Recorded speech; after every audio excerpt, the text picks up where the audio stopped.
Hi, everybody.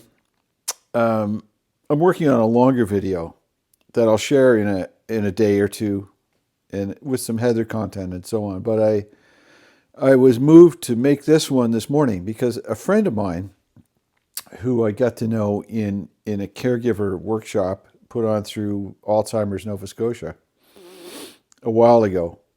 We attended together for like 2 years or so. Got to know this guy, and he's actually in one of my other videos, Chris Dean. And he mentioned that he was at a workshop with the Caregivers Nova Scotia group, and somebody had a question about what it's like to what their experience was like in long-term care. And it sounded like somebody who was maybe on the verge of having somebody, a loved one, start in the long-term care system. And so he was looking for a video that I might have that explains it. So I think what I'll do is I'll try to connect with these people and see if I can attend a workshop and relay my experience with Heather in person. It might be a better way to do it. But meanwhile, I thought it triggered some memories, and I thought I would share them here to document them as much as anything.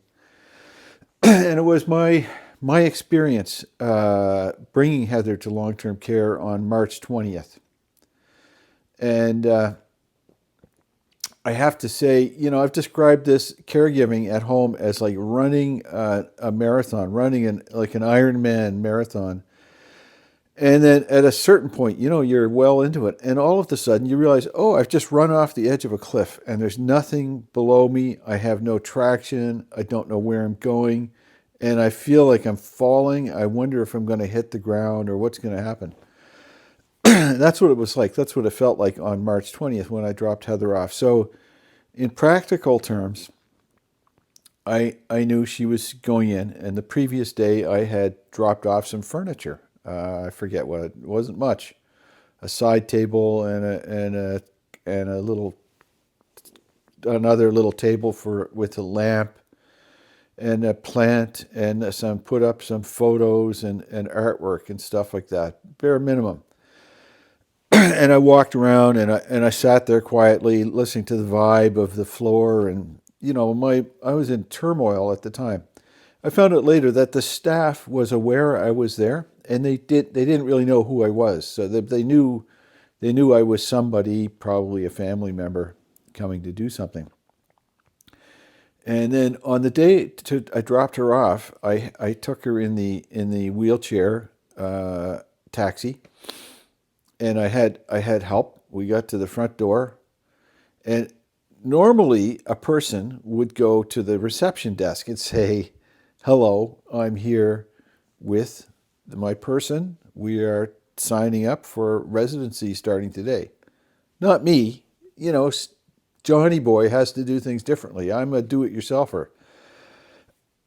So I just I took her in the elevator. We went up to the 9th floor, and I wheeled her. I knew what her room was. I wheeled her into her room. I didn't stop to talk to anybody. My mind was spinning, absolutely spinning. And I'm not someone to seek out help. I'm a person who does things on my own. And I brought her there, and my memory is a little hazy about what happened in the immediate time, but I was there the whole time until the evening. And staff came in. There was a nurse there, an LPN who I know who's still on the floor, who came in. I saw her on a video or a photo. Came in and talked a little bit. And at a certain point, Heather had to get ready for bed. And this strange man walks in. And he says, "Okay, it's time to get ready for bed and to go to the bathroom." And I'm like, "Oh my God, I have to help this strange man to, get Heather on the toilet." And I'm just like completely bamboozled by this stuff. I've never been more stressed in my life. It was truly awful. And not awful because of anything they did or anything the staff did. The staff is amazing, and they were amazing then as well. But I probably shouldn't have. I should have gone to the reception desk because the following day, a social worker approached me and said, "Look, well, I'm so sorry you got missed in the intake process. We're here to talk to you and help you through things and explain the process." And somebody else did the same thing. I think the nursing supervisor on the floor had a nice chat, talk with me, and we talked about Heather's medical status and her forms and health, any health concerns and stuff like that. But it was tough. It was very tough. And going home that first night too, getting emotional just thinking about it. A lot of tears, and there are still tears. And ever since then, even with this amazing staff and this amazing organization of Northwood, with good information sharing and top-notch care and loving, compassionate, professional staff, who I can't say enough about how great they are. It's still a daily, relentless grind. I check out mentally once in a while, like I did this trip to Montreal recently. I will go to my workshop. I do some drumming with friends. I'll go out for dinner with somebody. I do activities. That's just a temporary distraction from the constant, relentless grind of what has now turned into grief as well, and the stress of having Heather in a care facility. So that's the experience. And in practical terms, back at Northwood, well, they serve 3 meals a day. They have abundant and even excess food, I would say. They have to do that. They don't know who's going to eat at any particular time. Heather has a good breakfast every day. Lunchtime, she's not interested in eating, so I'll focus on getting her to drink her juice or tea and water, and have a sufficient quantity of fluid intake. And then dessert, she'll often have her dessert, which is a pudding or ice cream or a piece of cake or something. Heather has a sweet tooth, so she loves that. The staff look after her clothing. I've brought all kinds of clothing in, and they sort through it, and sometimes they have extra clothing coming in, donated to the organization from somebody who has passed away. And, they'll make sure that Heather has the right clothing on. She's always clean, always clean. She's showered. Her hair is clean. They wash her face. They brush her teeth. They'll clean her glasses. They trim her toenails. They're always looking for any sign of any kind of a skin irritation, and then they immediately treat it with a good medicated cream. And then the nurse will tell me about this too. I mean, there's even the most minor thing like that gets attention, and they fill me in on it. There's always some kind of activity, not always on Heather's floor, but on a pretty regular basis. I don't know, once or twice a week, I would say. There are recreation therapists there. The young guy Zach, who I see all the time, and there's often a singing or a guitar or some fun event there for the residents. It's just a distraction. There's a big TV. They'll put on shows, Three's Company or America's Got Talent or something like that, and then in a quiet time there'll be a semicircle of wheelchairs, and then people sitting in chairs watching a show, and people are sleeping, they're napping, or sitting there actively laughing at these shows. They put an effort into it.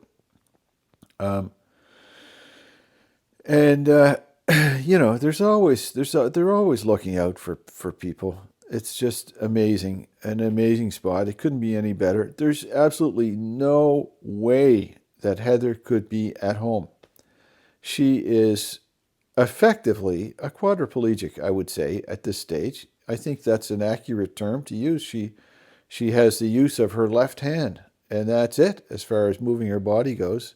She'll rock in her chair a little bit to move a bit, that's it. I mean, she doesn't move her legs. She doesn't lift her right hand. She will, wipe at her nose a little bit or push her glasses up. Or sometimes with her left hand, she'll pick up a cup of tea and drink it.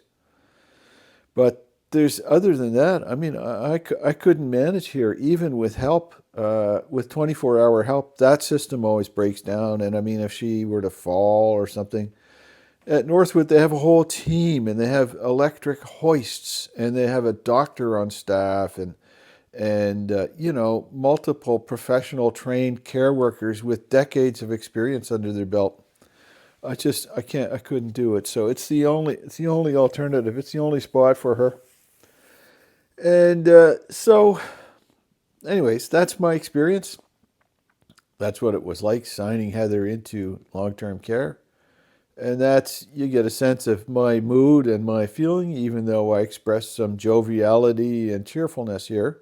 I actually feel that at times, but it's a distraction to the overall daily grief that I'm living with. And I know many of you are living with grief or worse. You're dealing with combative and angry or, other behaviors from your loved ones or other challenges. Your caregivers at home for children or other people, and you're really struggling. So I actually have it pretty easy here compared to a lot of you, and it's still hard. So there's a lot of people putting effort and love into their situations, and you do what you can do.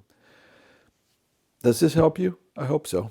And thanks, as always, for following along. And if you're not subscribed, please hit that subscription button below, and you can hit the little bell icon. You'll be notified when I upload a new video. And Penny and I hope you have a great day. Bye.